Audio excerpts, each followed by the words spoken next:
You're listening to the Real Estate Runway podcast, powered by QUATTRO Capital, where we are all about alternative business and investment strategies to help you amplify life and maximize wealth. Here's your host, the recovering engineer turned multifamily investor, Chad Sutton.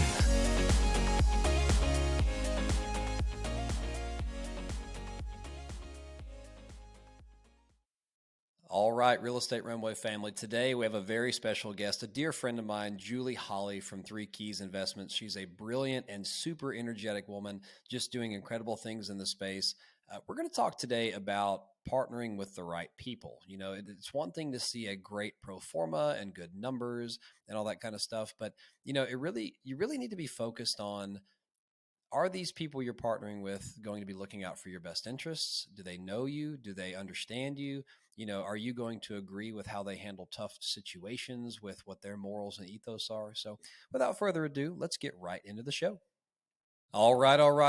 Real Estate Runway family, welcome to another episode of the Real Estate Runway podcast. I am joined by my good friend, Julie Holly, today. Before we introduce her to the show, everyone remember that if you get any value out of this show, please scroll down in whatever modality you're listening to this on and leave us a 5-star review and a thoughtful comment. Those are worth their weight in gold in spreading the message and getting the show out there. If you want to follow us on social media, follow us via our parent company, QUATTRO Capital, on Instagram, LinkedIn, and Facebook, I believe, at Team QUATTRO Capital, one word, no special characters, or just visit us at thequattroway.com. We also love to hear from you.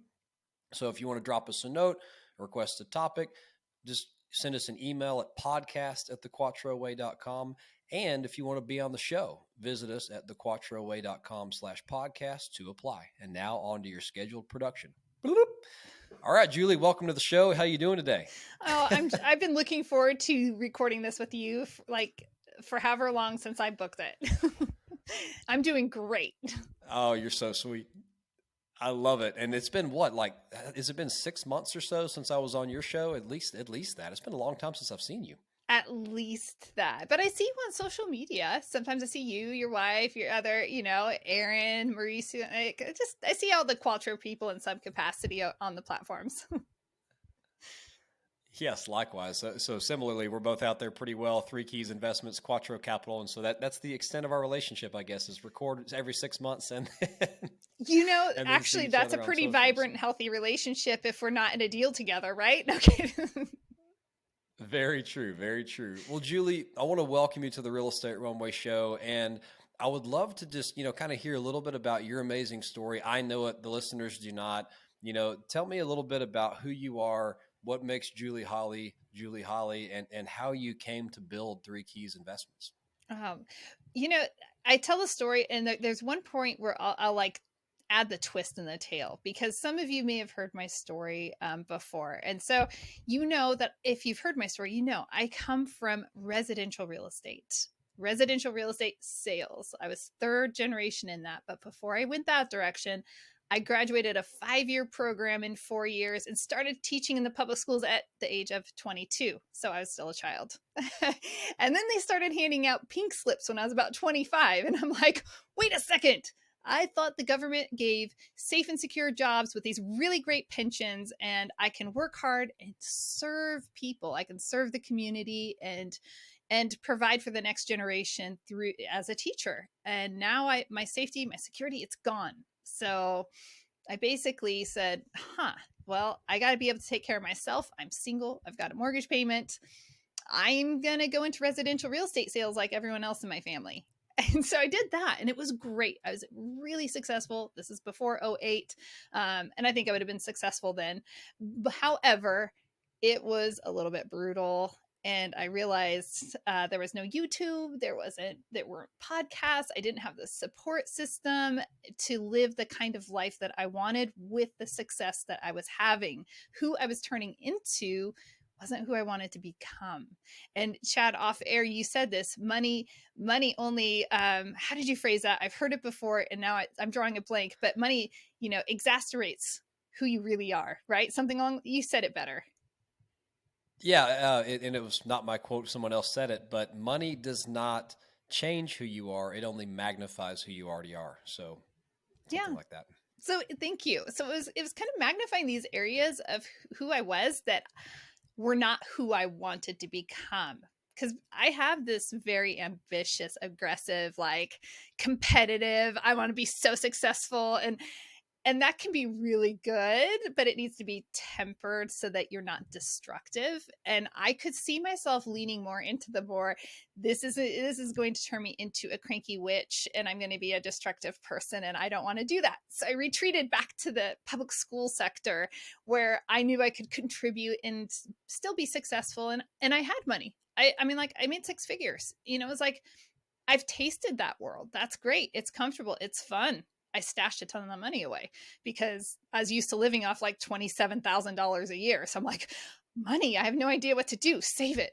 so, and so I went back into education. And during that time, Arnold Schwarzenegger, I'm going to kind of backtrack a little bit. Arnold Schwarzenegger had become governor of California, where I was living. And like it or not, like him or not, this isn't about politics, but he changed my life because he was incentivizing tests, standardized test scores.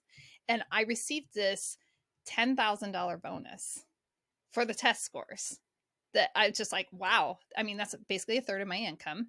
And my dad directed me in purchasing my first home, and I improved that. And then I learned about house hacking. I didn't know it was house hacking. That's what we know, what we call it now. But I started renting out a room in my house, and it was like giving me a little buffer financially as a single woman with a mortgage payment. And it was amazing.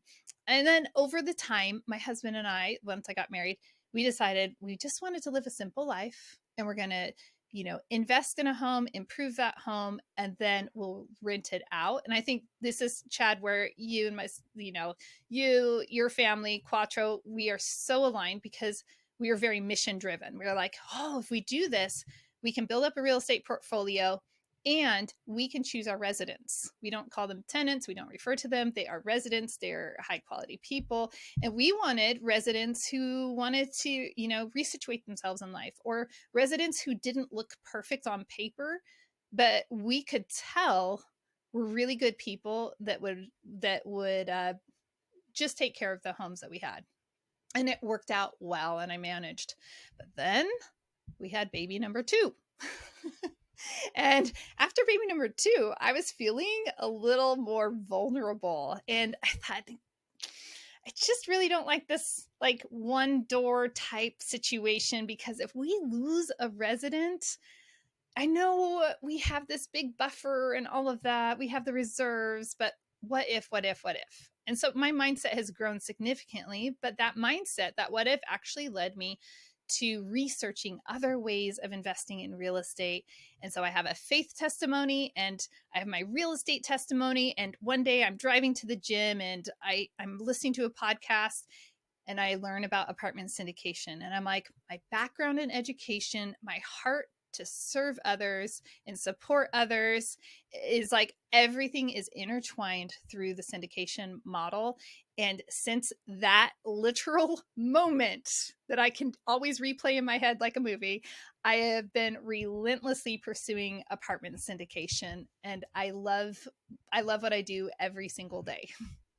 That is just incredible. And I always love hearing your story because it's number one, it's very aligned with the one that I've walked in, you know, some different circumstances, but you know, it is just a passion for service. It's a passion for teaching, and it's a passion for growing, and just, you know, always knowing that there's something better out there. It's fantastic. So, well, let's take that a little bit into, you know, how we operate and how we find the right people to partner with, because you and I had a great conversation on your podcast like a year ago, I guess it was. I don't know. I think I was giving credit at 6 months. But when you start getting into, you know, the world of much larger projects, you know, or whether you're a limited partner, let me say an investor who's like, look, I'm not good at this. I don't want to be good at this. I'm good at how I make money. I want to put it with a group that is going to grow it and have the right, you know, mindset, the right morals, ideals. Let's get into that conversation a little bit, because it, you know, I can show you several groups who have, you know, very competitive numbers on the table. And if I go and diagnose your personality type, you know, or diagnose sounds like it's a disease. Right. If I go and you know, identify what your personality type is, then, I can tell you 3 out of those 4 groups are not going to be a good fit for you, Mm-hmm. simply because, they're not bad people, just their ideals don't align with yours. And so Mm-hmm. let's talk about how, that's really one of the major ways that you operate, and, what your ethos is on that front. Chad, one of the things that makes me really, gosh, it breaks my heart and it super bums me out, to put it in a California way, is that a lot of times investors I've noticed, are chasing after the numbers so much so that it allows them to be blind to the bigger picture about who are you investing with. And we are blessed to live and to work in a niche industry with so many just rock star people that are well intentioned and really want the best for others. And sometimes that is overzealous. And so, really ensuring that we are completely aligned with who it is that we're investing is really critical. And it can be very daunting for our limited partners to, how do I figure that out? How do I know who they are? And really, when we have those conversations, I always say, when I'm on an investor call for the first time, most investors will say, you're asking different questions. You're going about this in a different way. And I do go about it in a different way, and I explain to them, I need to know what your goals are. And so, if like, do you want me, I mean, I could talk on, I can go on into the, like, how we do things at Three Keys, and why I think that that's a really great process so that we are aligned, but I don't want to, like, sidebar the show in any way. Actually, I think that would be a wonderful conversation. Why don't we walk that path together? Okay, yeah, let's walk that path. It's like, as a fellow podcaster, sometimes it's really easy to, like, mutiny or something, and I'm like, I'm a guest here. I want to honor the space. I don't want to just tackle it all. But so when I'm on those calls with fellow investors, limited partners, I mean, they are entrusting. And the way we at Three Keys view that is, our limited partners are our number one partners. And I know that ethos runs true at Quattro as well. And I treat them as my number one partner. And we say, hey, you have 0 voting rights at the table. That's a big deal. And so, are the people that you're speaking with taking time to get to know, what does your personal landscape look like? Are you young enough to where new development's going to be a great, long investment for you? Are you in a period of time where you want some cash flow? Are you, like, what does your lifestyle look like? What is the lifestyle you're trying to create? What is it? What are your financial goals? Like, what are your personal goals? All of these elements are absolutely critical. And taking time to get to know all of that about our limited partners allows us to better advocate for our limited partners. In fact, even in a current project, that is a conversation. I love to just be that voice. We actually, earlier this year, we had a LOI accepted. We went in to do some early, inspections and such, and I found some red flags. And I said, okay, I need, like, guys, let's step back. Let's look at this from our limited partners. Like, our silent partners over here, this is what I am hearing them say about this asset right here. And we need to respect that. So how are we going to mitigate the risk for this? Or how are we, and ultimately we ended up not going through with that purchase, because those silent partners are our number one partners and our number one alliance. And so, that's in other deals, one that I'm currently involved in, it's like, hey, so how are we hedging this for our silent partners? And that's really critical. So you could be chasing after numbers. You could be like, oh my gosh, I have to have an equity multiple of a 2.5, or I've got to have an IRR that's a 22%, or, like, these multiples. Chad, you and I know, like, we can make the spreadsheet say that. Like, we can pull that. Easily, I promise you. I can make that happen if that's what you want to see. And it's very tempting. And even one of my partners who does the underwriting, it's very tempting to pull those levers and to make it happen and to have a deeper ethos that says, you know what, this is a 1.83 equity multiple right here. And we're not going to call it a 2. We're not going to round it up. We're not going to try to make it look all sexy. It's a 1.83, and that's what it is. By the way, that's outperforming, but we didn't present it as outperforming. We presented it as 1.83. And so, really finding teams that are going to get into your business and understand you so that they can advocate for you and that they can speak very accurately and soberly about the metrics that they are presenting to you is very, very critical. I love all of that, Julie. And you know what's interesting, and what we found in our world, and you've sat in on a couple of our projects before, and seen that we do a executive summary business plan webinar. That's about 30 minutes, when we're introducing a deal, and then a day or two later we'll go do a very in-depth underwriting webinar. I can tell you that the average attendance on one of those executive summary webinars is about 1,000 people. You know how many I get on the detailed underwriting webinar? 15? I get maybe 50.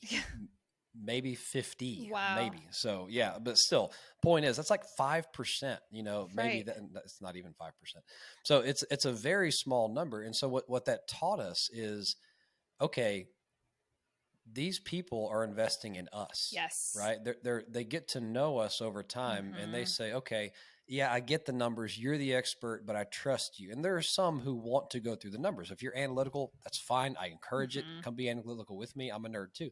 But, but a lot of people really, they invest in the people that they know and trust, and it takes time to get to know them. So what I encourage all of you listening who are, investors or partners in deals is focus on the people you're trying to invest with, because what I promise you, the number that somebody puts on paper, think of it this way.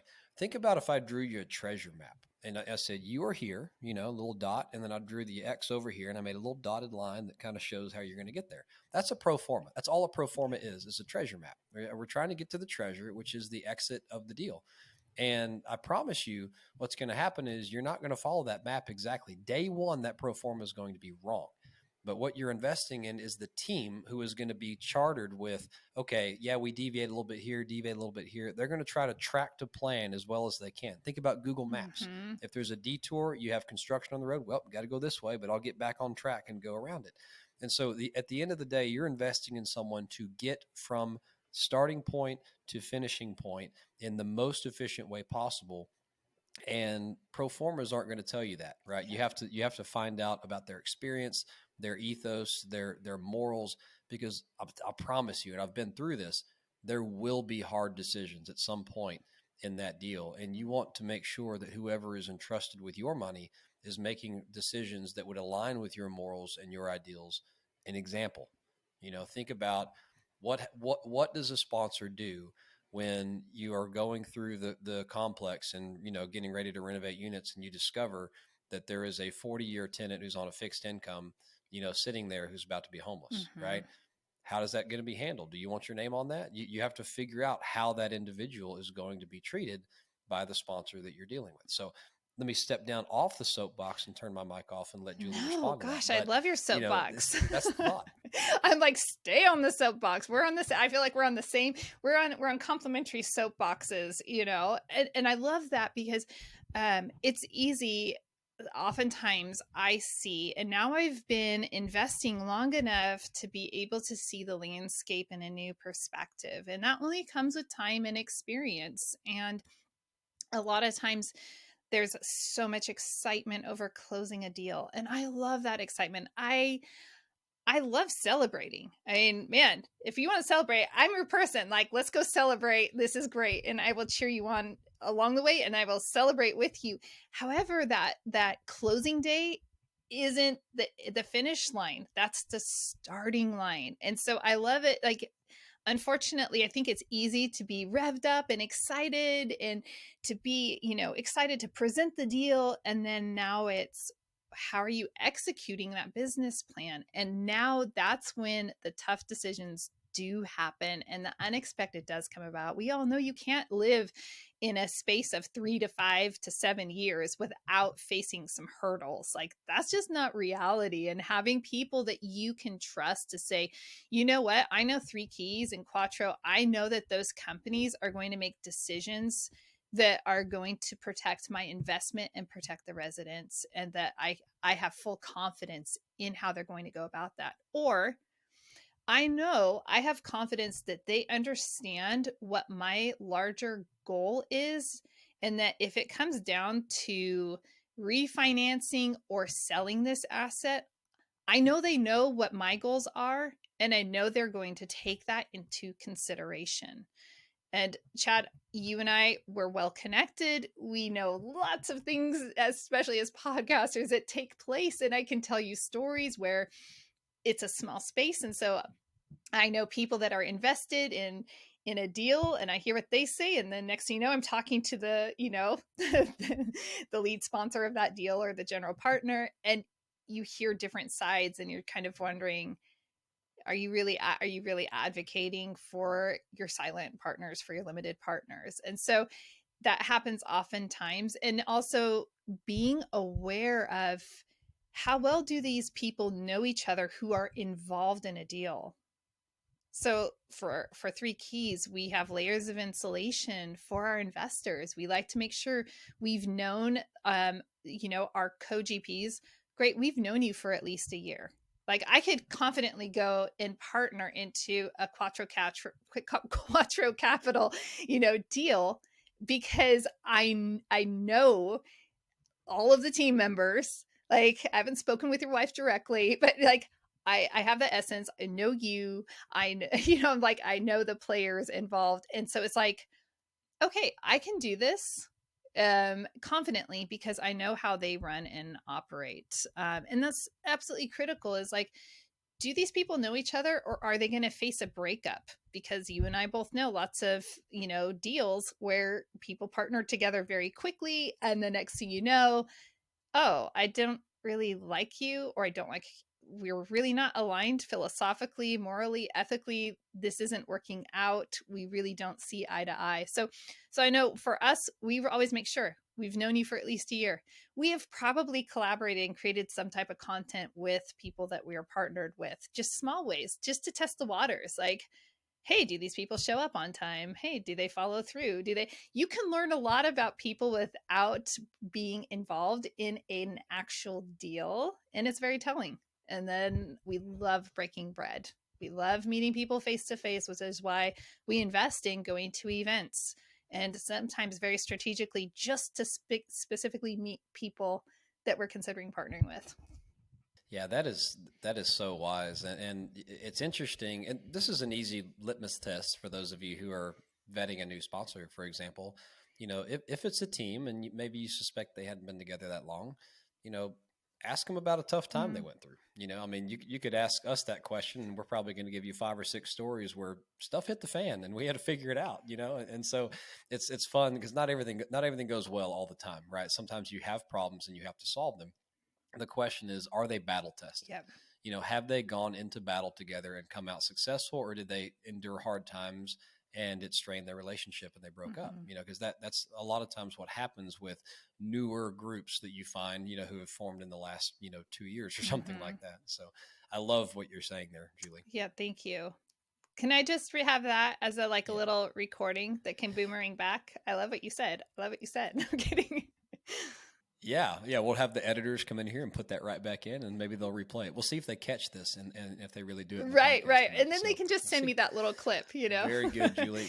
Yeah, but that is so Yeah, so exactly. critical, so important. And knowing who you are partnered with. I know I've taken my journey particularly slow because, money is a tool. We have time, energy, talent, money, we have all these resources, and money is just one of the tools in the shed. And when we look at money as a tool versus something that's driving our life, then we approach our business, and our conduct is also different than others. And so for me, taking like building Three Keys out in a slower, more methodical way has taken me time, and it's tempered me, and it's been a little bit frustrating at times to see success of others, or to watch people close deals, sometimes finding out that, and passing on deals, and learning that I've made some very,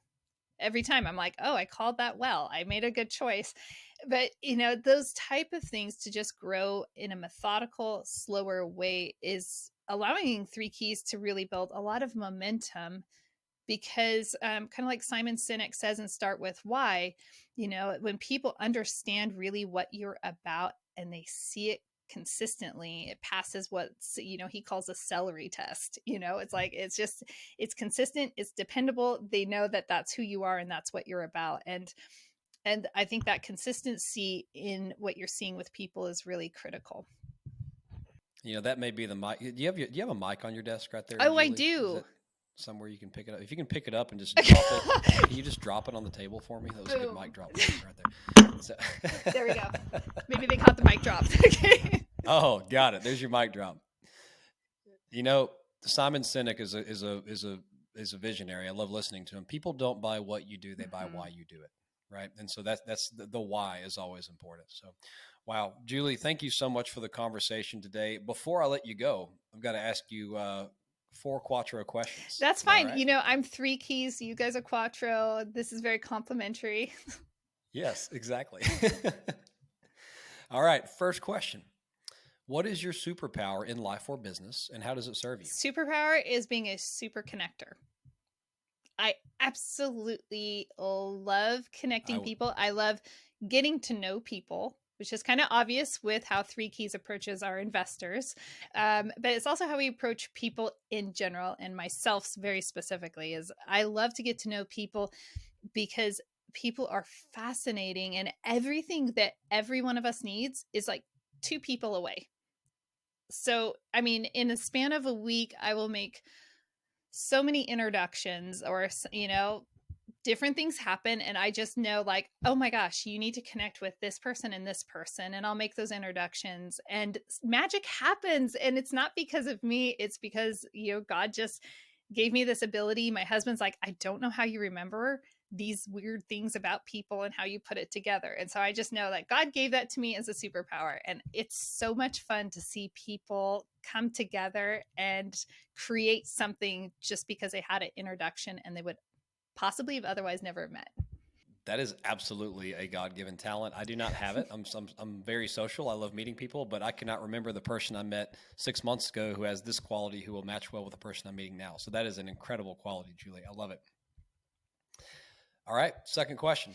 What is your biggest failure to date, and what did you learn from it? So, I mean, this is kind of like when you're at a job interview, right? And they're like, what's your weakness? I mean, it was a failure, but I learned something from it. So I'm going to be totally honest. I finally can tell this story, and I'll be succinct, but I really wanted to create multiple streams of passive income. And so in doing so, I followed down this path, and I started an e-commerce store. I partnered. It's supposed to be a passive investment. And I thought, I want to be able to create multiple streams of passive income. And then I want to share that with other passive investors so that they can be in real estate and really diversify. They can have their stocks, but then they could be in real estate, and maybe in the e-com space, and maybe in the, crypto space. Crypto's not a passive investment. So anyway, but all that to say, you can get the idea of what I'm saying. So I thought, okay, I always forge the path. I'm not going to ask anybody to do anything that I haven't personally done. So I'm going to do one of these Walmart stores. And I did that. And it was a nightmare from the very get-go. It wasn't going smoothly. And then finally we got it up and going. The team got it like ho-humming. I've got 6 figures leveraged on a credit card. Now, I am debt adverse. Okay. I don't like credit card debt, but that's how you swing these things or how they do it. So I'm like, okay, fine. I'm going to follow your system. So I'm like $126,000 on this Amex card. That makes me very uncomfortable. Then Walmart shuts the store down. They go through and they shut down all these stores. I had friends lose their stores, and I'm like, oh gosh, I'm so grateful I'm still open and business is doing great. I mean, we were getting a good profit. So I'm like, okay, as long as I stay open, it's all going to be fine. Then I get the notice they shut our store down. So I've got $126,000 on this credit card, and I am not feeling comfortable because my husband was supportive, but skeptical all the same of this whole process. So I'm like, oh gosh, I've really blown it. I've let everybody down. And it was like, it felt like complete failure. It put me in fetal position, tears, and it robbed me of sleep, which is one of my things. Never invest in something and never invest with someone that is willing to lose sleep over anything. Like, I like to sleep at night, and I wasn't sleeping, and it was horrible. But it was really neat because I watched God, what I was reminded of, and it wasn't really a new learning, but there was learning. I was reminded of this. God provides in perfect timing every single time. And every single time there was a credit card payment due, although Walmart could have held on to my money for like 6 months or something crazy. Every time I had one of these huge credit card bills that was due, I would get a disbursement of exactly what I needed to pay what was needed so that I wouldn't be accruing any, finance charges and such. So that was like just this really great reminder that God always provides in his perfect timing. And then that learning lesson was, that goes back to know who you are doing business with. And maybe that's why it's so deeply ingrained, even more so into me and then into Three Keys Investments, because I didn't know what I was investing in. I didn't really know who I was investing with. I was extending the trust the way passive investors extend it to me, and it was not extended to the right people. And so now I very much have tempered how, like, that very much helped temper, to overuse the word, the partnerships and alliances that I make. That is an incredible story, and I have to know. I mean, did it turn out? Did you were you able to Yeah. get out of Well, it? I mean, they shut the store down, so I didn't have anything to get out of it, but they gave me all the money. So I got all the Oh, okay. money back from Walmart because they were just holding on to it. But ultimately I ended up getting all the money in all the Yeah. right timing to make sure that all of the credit card stuff was all taken care of. And ultimately, my husband, we were just talking about this the other day, it was a wash. So I didn't lose money per se on it. But remember, I just got done saying in our tool shed, we've got time, energy, talent, money. So I wasted a lot of time and energy and my talent because I was so concerned about the money. So I really lost a lot of traction in my real estate investing because I was distracted by the stress of this. Totally get that. And, I love the way you said it is, God always provides. You know, I have this, I guess ethos is the right word, that, God is never punishing you. He's challenging you. So I guarantee you're a lot stronger out of that scenario. You know a lot more, and that's helped make you who you are today and help make Three Keys Investments. So thank you for sharing that story. Yeah, I love it. 100%. All right. So next question here. I know you host a pretty awesome podcast and put content out all the time. What I got to give you a plug for a second. What would you like to share with our listeners, whether it be the podcast or something else you've been working on that's coming Wow. up? Okay. Well, please check out The Conscious Investor because it's fantastic. And I love the Conscious Investor listener, that like amazing listenership. And I would love to have you come listen. Definitely. And I'm always doing super cool stuff. I'm so blessed. I run a book and networking club, and I watch people's lives get transformed and partnerships form because there are two places to meet partners outside of meetups, right? And you really want to get to know them, join our coaching community, because our coaching community allows you to get into these group coaching sessions. And I actually have like some of my partners I got to know 2 years ago because we're in group coaching together, high performance coaching. And when you do that, you get to know people really well. And when you partner with them, I mean, we're doing ground up development. I know who I'm partnered with. That's why I was willing to do ground up development with them, because I'm like, I know you. I know a lot about you. So our coaching community is a great place for that, as well as the Book and Networking Club. Tons of collaboration and partnerships have come from that. And if you're in North Idaho, or if you want to come have a reason to visit beautiful far north Idaho, Coeur d'Alene, I'll be hosting my very first in-person event on January 28th. So you can connect up with me on social platforms. I don't know if this is where I'm supposed to say that. I just feel like I'm going on because I'm so blessed, just like you are. I'm like, golly, so many cool things, so many neat ways to serve people that it's neat. So you can go to julieholly.com and connect with me there, or on the social platforms. Yeah, and folks, don't worry if you're driving down the road. Just scroll down, and whatever you're listening to, her links and everything will be right there in the show notes. I promise my team does their job on that, so it'll be right there for you. Julie, last I'm question. always ready. Are you ready? Because I don't take myself too I seriously. love it about you. So as you, fair enough. So you know that Quattro's four philanthropies, end with philanthropy. Sorry, four pillars end with philanthropy. Excuse me. And I'm too ready. It sounds like. I love to give our guests an opportunity to just mention your philanthropic interests, because a lot of times we do have guests who will give alongside you in your chosen philanthropy. So, where do you like to put, your time, resources, money? What cause is near and dear to you? There's so many ways I'd want to answer that, but the one that is on my heart is connection.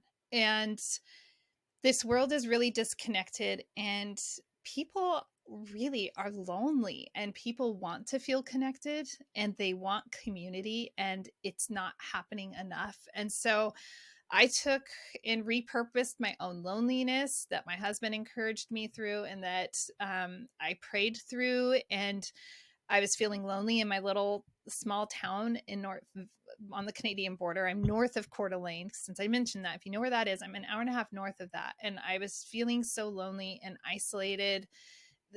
So I started piecing together other entrepreneurs, other women entrepreneurs specifically. And just, it was an eclectic little piecemeal thing where I didn't know all of them well, but I knew what they were doing. And we started a local women's entrepreneurship group, and it's thriving and flourishing. And so really what I want to do, and I've met other people who are feeling that same loneliness, even in cities. And so instead of giving monetarily, I'd like to encourage you, listener, to please consider, if you are experiencing that type of loneliness, to look at it not as a problem, but as an opportunity. And that is your opportunity to step into a servant leadership role. And you just have to be the glue. You just have to invite. All I do is I send out a message to these people. It's not very hard or cumbersome or time consuming.